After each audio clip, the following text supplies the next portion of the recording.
Après de longues années d'oppression, la cité d'Athènes est enfin libérée de la dictature impopulaire de Hippias, écrasée avec l'aide militaire de Sparte.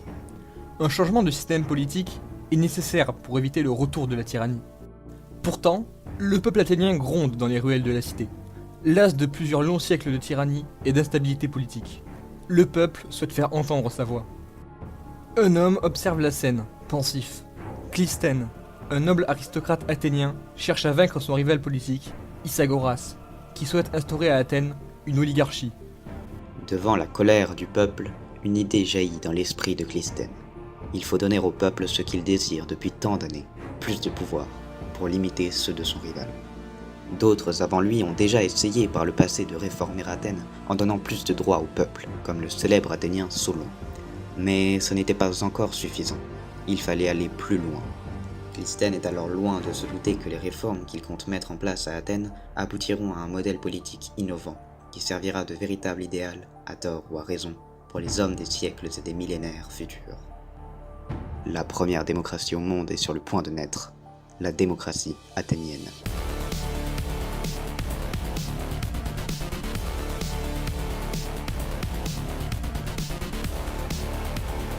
Bonjour à tous, et bienvenue dans ce nouveau web documentaire.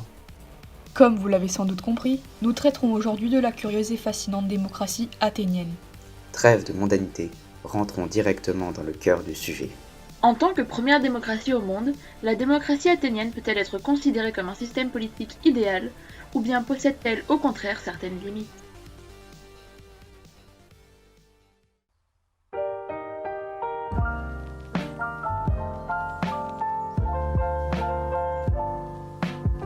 C'est en 508 avant Jésus-Christ que Clystène, un aristocrate athénien, suit les pas de Solon, qui avait posé les premières pierres de la démocratie en 564 avant notre ère, et entreprend un certain nombre de réformes visant à donner plus de pouvoir au peuple, les réformes clysténiennes.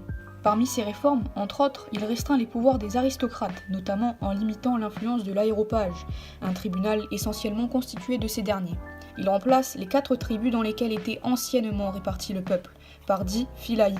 De nouveaux groupes basés non plus sur les différences entre les classes, mais sur la répartition géographique, dans l'objectif de favoriser la mixité sociale. Il remplace l'ancien conseil des 400 par le conseil des 500, ou la boulée, sous l'autorité de l'Ecclésia, assemblée du peuple à qui il donne beaucoup plus de pouvoir. Ces réformes vont permettre de réduire les inégalités entre tous les citoyens, notamment juridiques, et vont favoriser l'implication de ces derniers dans la vie politique de la cité. Ainsi, la démocratie athénienne, après les réformes de Clystène, repose sur les institutions suivantes. L'ensemble des citoyens, ce qu'on appelle le démos, peut participer à l'Ecclésia, ou assemblée du peuple, véritable cœur de la démocratie athénienne. 3 à 4 fois par mois, les citoyens se réunissent sur la Pnyx, près de l'acropole, pour voter les lois à main levée, ou bien pour en proposer de nouvelles. L'Ecclésia détient ainsi les pouvoirs législatifs, judiciaires et financiers. Parmi les citoyens sont tirés au sort 6000 Héliastes, constituant l'Hélie, le tribunal du peuple, s'occupant de rendre la justice à Athènes. Parmi les citoyens sont aussi tirés au sort 500 bouleutes, formant la boulée, dont le rôle est de préparer les lois ainsi que les séances de l'Ecclésia. L'Ecclésia élit ou tire au sort parmi les citoyens des magistrats, dont le rôle est de veiller à l'application des lois. Parmi eux, ce qu'on appelle les 10 stratèges ont un rôle central et crucial dans la vie de la cité, car ils sont les responsables de la diplomatie et de la guerre. Enfin, il reste l'aéropage, formé d'anciens archontes. Cette institution, essentiellement constituée d'aristocrates et vestiges des anciennes formes de régime politique à Athènes, a pour but de veiller au respect de la Constitution et de conserver les lois. Toutes ces institutions vont donner aux citoyens plus de pouvoir qu'ils n'en ont jamais eu.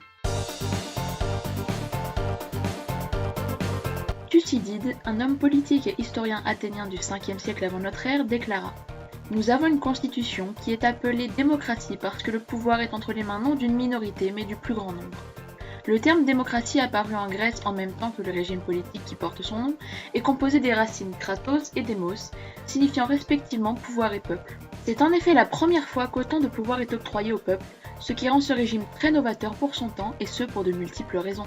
D'abord, tous les citoyens sans exception peuvent participer à l'Ecclésia. Individuellement, chaque citoyen a la possibilité de proposer une loi, ce qui est impossible dans la plupart si ce n'est toutes les démocraties actuelles.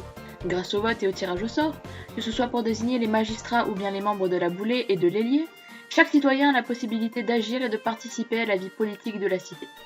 Comme nous l'avons vu, les mandats durent tous 1 an. Cela permet de renouveler le pouvoir régulièrement, dans l'objectif d'éviter qu'un ou plusieurs individus se l'approprient et l'utilisent à leur fin. Cela permet en somme d'éviter une quelconque forme de tyrannie. Cet objectif d'éviter toute forme de pouvoir personnel est renforcé par l'ostracisme, qui permet à l'Ecclésia d'exclure, suite à un vote, un individu jugé comme étant une menace pour la démocratie.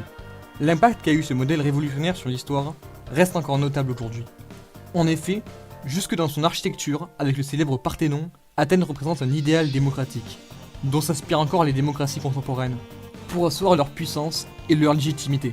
On le remarque notamment avec le Palais Bourbon à Paris, siège de l'Assemblée nationale, ou encore avec le bâtiment de la Cour suprême aux États-Unis, siège de la plus haute instance de justice du pays, qui sont des bâtiments inspirés du Parthénon et de la perfection qu'il représente.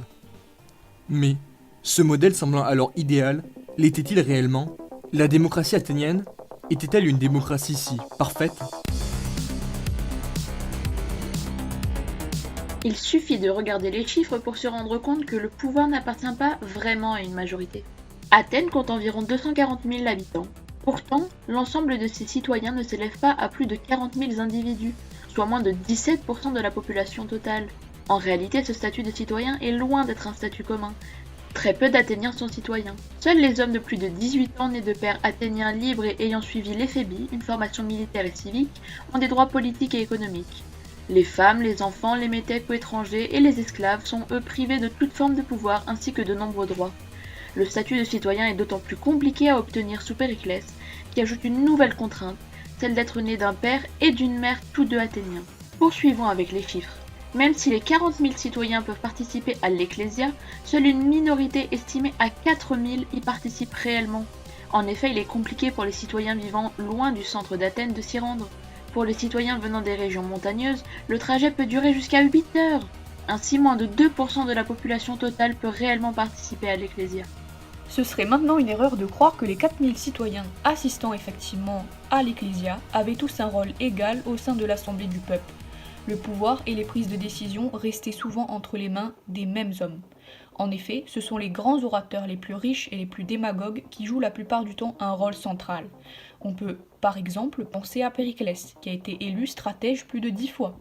Ainsi, l'essentiel du pouvoir était possédé en réalité par une petite poignée d'individus, représentant bien moins d'1% de la totalité de la population athénienne. De plus, le vote n'est pas secret, vu qu'il se fait la plupart du temps à main levée. Or, le vote d'une personne peut grandement influer sur le vote d'un autre individu, surtout si la masse de votants est importante, ce qui peut éloigner le résultat du vote des réelles convictions des citoyens. C'est d'ailleurs la raison pour laquelle, dans notre société française, les élections reposent sur la méthode du vote à bulletin secret. Ce modèle politique était donc même critiqué par certains Athéniens, comme par Aristote dans son traité intitulé Politique.